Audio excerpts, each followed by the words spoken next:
Assalamualaikum warahmatullahi wabarakatuh. Selamat pagi Bu Farah dan teman-teman. Pada kesempatan kali ini, kelompok kami akan mempresentasikan tentang krisis hutang luar negeri dan keuangan internasional. Next. Anggota kelompok kami yang pertama ada Brian Zelik Suwandi, yang kedua ada Rian Faresi, ketiga ada Lintang Asa Kristiano, dan yang keempat ada Yohanes Filipus Bagas Arda Sujarwo. Next. Next. Untuk yang pertama kita membahas neraca pembayaran.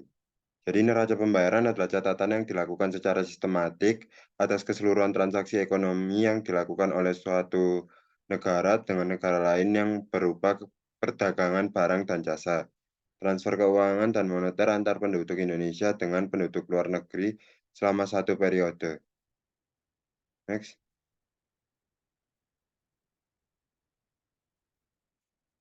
Lalu ada transaksi neraca pembayaran. Untuk transaksi neraca pembayaran dibagi menjadi tiga. Yang pertama ada transaksi berjalan. Transaksi berjalan adalah transaksi yang berkaitan dengan ekspor dan impor berupa barang dan jasa dalam kurun waktu 1 tahun. Untuk transaksi berjalan sendiri terdiri dari transaksi barang, transaksi jasa, transaksi primer, dan transaksi sekunder.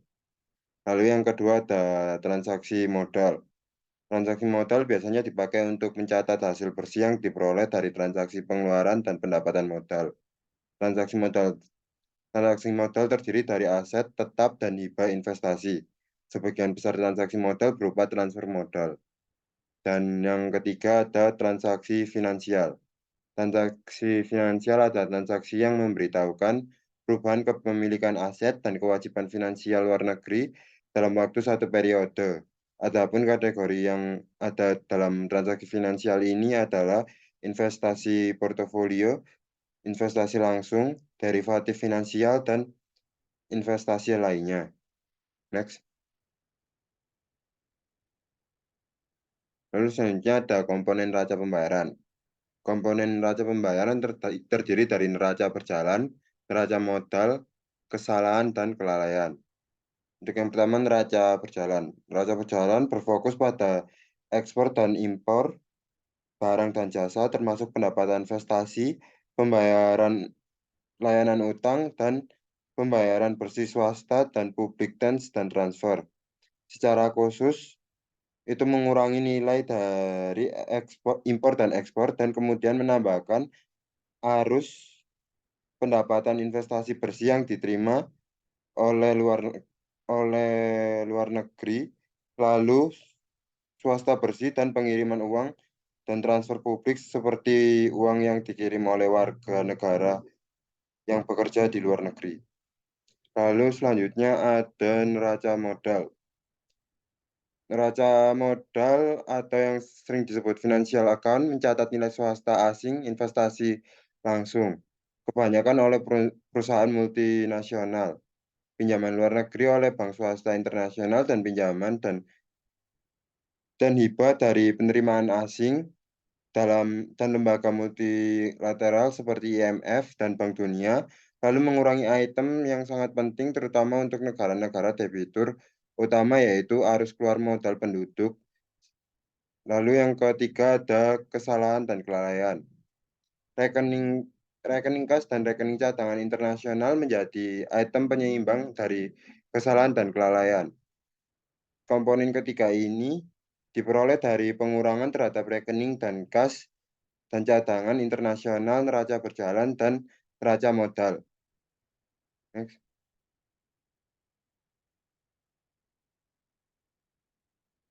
Selanjutnya ada masalah defisit pembayaran. Beberapa masalah kebijakan awal. Untuk membiayai saldo negatif, gabungkan arus dan akun modal dengan kepemilikan bank sentral atas cadangan moneter resmi. Cadangan tersebut terdiri dari emas dan beberapa mata uang asing utama dan hak penarikan khusus di IMF. Cadangan internasional berfungsi untuk negara dengan tujuan yang sama, yaitu bahwa rekening bank melayani untuk individu. Cadangan tersebut bisa ditarik untuk membayar tagihan dan utang dan cadangan meningkat dengan deposit yang mewakili penjualan ekspor bersih dan arus masuk modal dan dapat digunakan juga sebagai jaminan untuk cadangan tambahan. Di negara-negara paling tidak berkembang di dunia yang harus mengimpor makanan untuk memberi makan penduduk yang kelaparan dan memiliki uang yang terbatas, cadangan devisa sedikit, defisit pembayaran seperti itu dapat menimbulkan bencana bagi jutaan orang. Untuk menghadapi defisit neraca pembayaran, negara berkembang memiliki beberapa pilihan kebijakan. Negara berkembang dapat berusaha untuk meningkatkan saldo pada rekening giro dengan mendorong ekspansi ekspor membatasi impor membatasi impor. Selain itu, negara berkembang dapat mencoba meningkatkan keseimbangan akun modal dengan mendorong lebih banyak investasi asing langsung atau portofolio swasta. Next.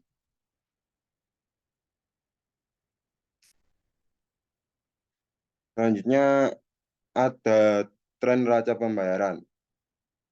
Bagi sebagian besar negara berkembang, tahun 1980-an adalah masa yang sangat sulit. Sebelum 1980, strategi pembangunan konvensional membuat negara-negara berkembang beroperasi dengan defisit transaksi berjalan yang cukup besar untuk impor modal serta barang-barang yang diperlukan untuk menyediakan mesin dan peralatan untuk industrial negara berkembang tersebut. Selama tahun 1980-an, negara berkembang mengalami defisit neraca transaksi berjalan dan neraca modal. Alasan dari penurunan saldo akun saat ini yaitu akibat terjadinya defisit pada tahun 1980-an dan 1990-an, yaitu yang pertama ada penurunan drastis harga komoditas termasuk minyak, yang kedua ada meningkatnya proteksionisme di negara maju terhadap ekspor dari negara berkembang. Dan yang ketiga ada beberapa nilai tukar yang dinilai terlalu tinggi di beberapa ekonomi berkembang utama seperti Argentina. Next.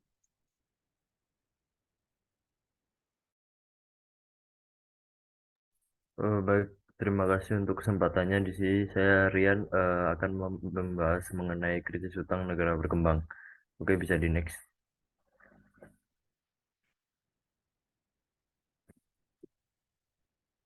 Oke, utang luar negeri dan hubungannya dengan teori Rusto ya.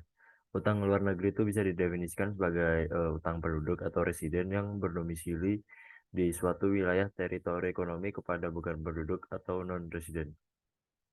Peranan utang luar negeri dalam pembangunan dapat dijelaskan dari doktrin pembangunan yang melalui beberapa tahapan, bagaimana model pertumbuhan ekonomi linear Rusto. Nah, doktrin pembangunan ekonomi Rusto ini menyatakan bahwa proses pembangunan ekonomi suatu negara melalui tahapan dari perekonomian yang sederhana menjadi negara yang maju dimulai dari tahap yang pertama itu tahap tradisional ya. Lalu yang kedua ada pra lepas landas, lalu ada lepas landas, lalu yang keempat ada maturity atau menuju kematangan, dan yang terakhir ada era konsumsi massal. Nah, prasyarat penting untuk berjalannya proses pembangunan menuju suatu tahap pembangunan berikutnya ialah perlunya mobilisasi tabungan domestik dari dan luar negeri untuk mempercepat pertumbuhan ekonomi. Next.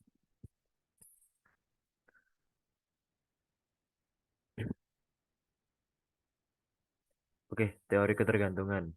Teori pembangunan ketergantungan atau dependensi menjelaskan bahwa keterbelakangan negara-negara berkembang karena adanya tekanan dan eksploitasi dari negara-negara maju.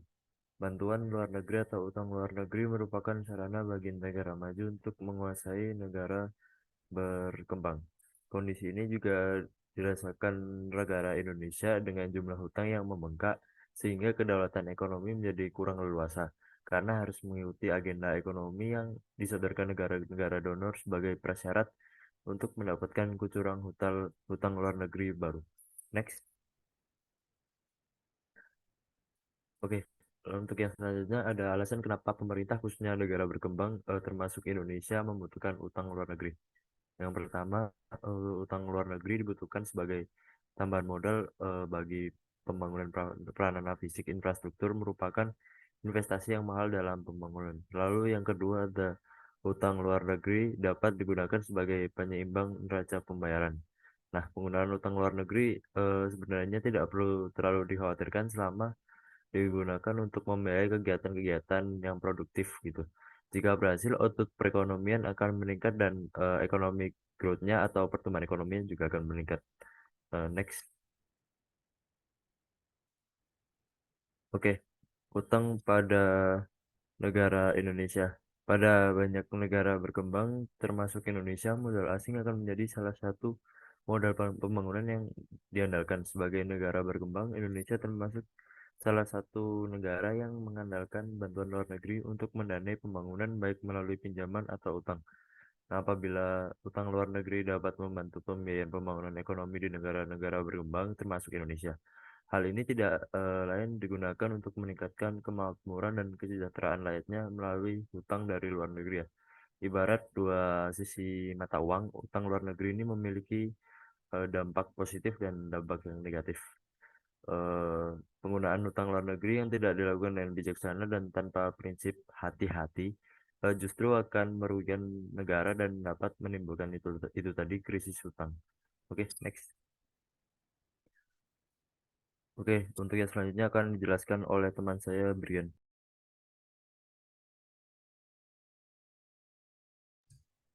Oke, terima kasih Rian. Selanjutnya saya akan menjelaskan tentang peran IMF atau International Monetary Fund.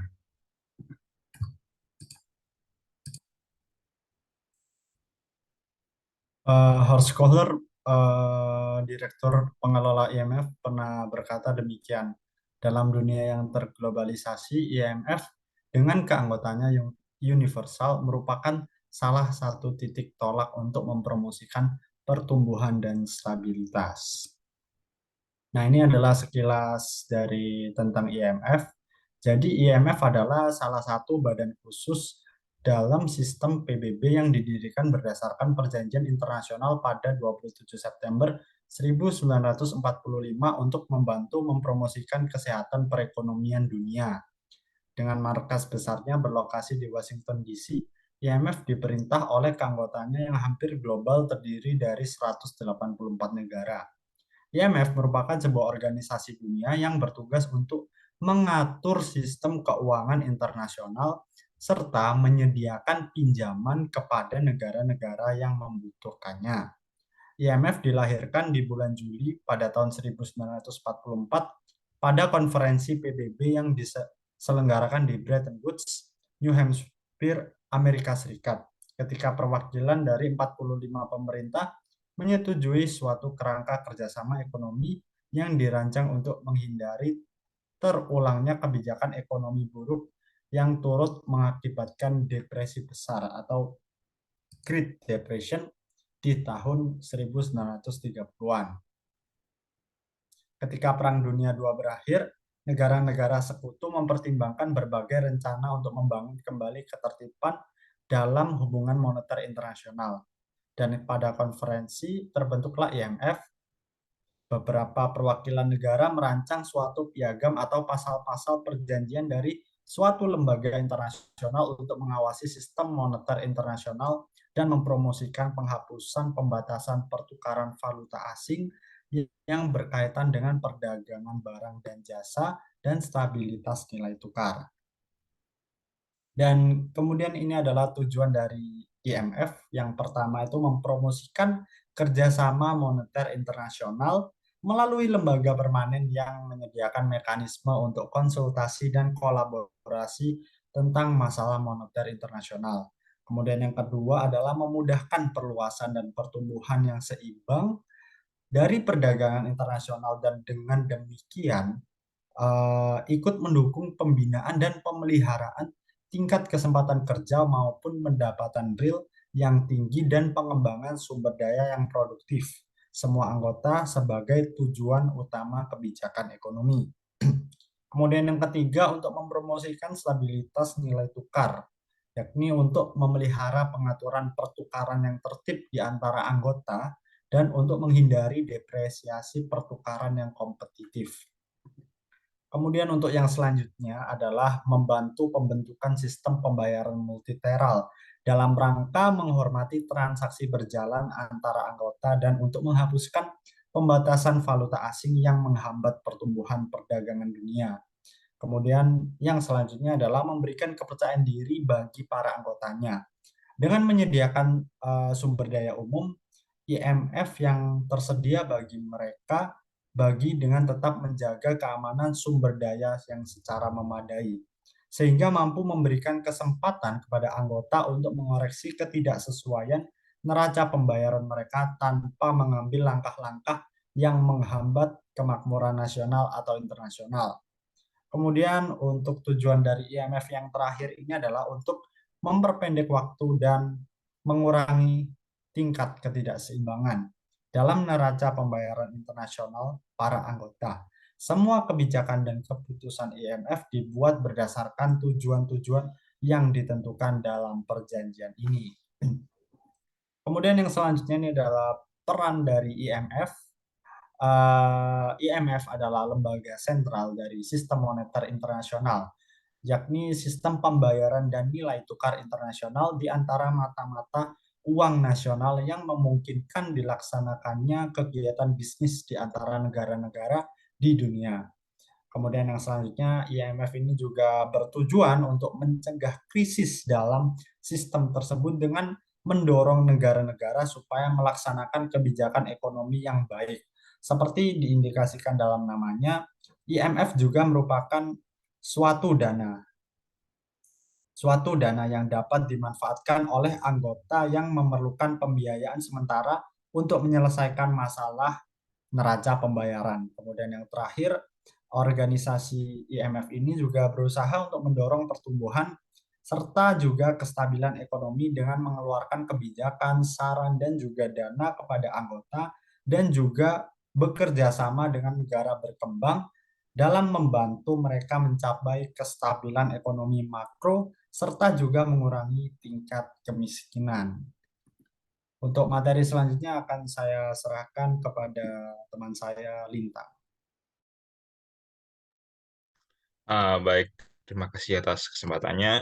Kita berbicara tentang krisis utang luar negeri. Tentunya pemerintah dari masing-masing negara tentunya mempunyai upaya penanggulangan untuk menyelesaikan masalah ini. Mungkin bisa di next.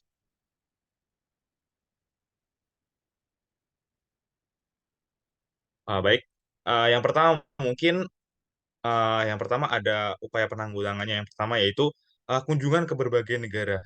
Nah, di sini di mana cara ini dilakukan untuk meyakinkan para kreditur agar dapat mengembalikan pinjaman yang sudah dipinjam melalui IMF.